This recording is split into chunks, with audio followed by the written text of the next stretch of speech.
ए गौरा कौन गुनवा बड़े तोहरा भोला में, शिव चर्चा होला टोला टोला में।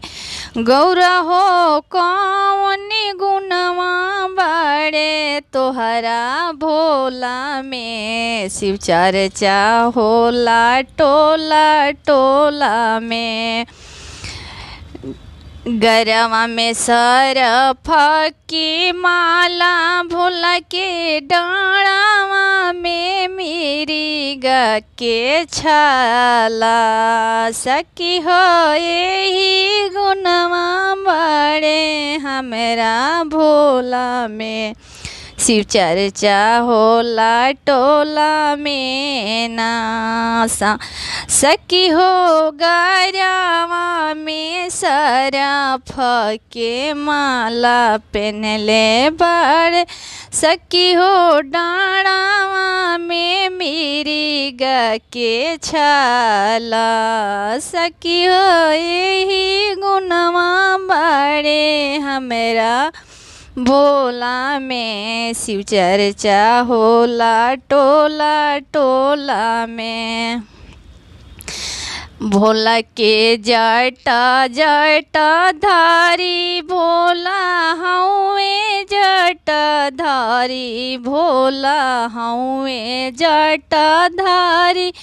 भोला के जटावा में गंगा जी के धार बा। सखी हो यही गुनवा बड़े हमरा भोला में, शिव चर्चा होला टोला टोला में। सखी हो एही गुनवा बड़े हमरा भोला में, शिव चर्चा होला टोला में ना।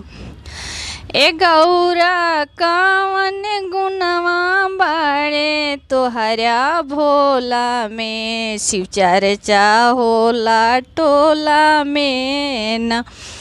सखी हो खोआ मलाई भोला के मुन हुन भावे। सखी हो खोआ मलाई भोला के मन हुन भावे। सखी हो भांगिया के गोला भोला के मोना भावे। सखी हो यही गुनवा बड़े हमरा भोला में, शिव चर्चा होला टोला टोला में। सखी हो भांगिया के गोला भोला के भावेला, एही गुनवा बड़े हमरा भोला में, शिव चर्चा होला टोला टोला में।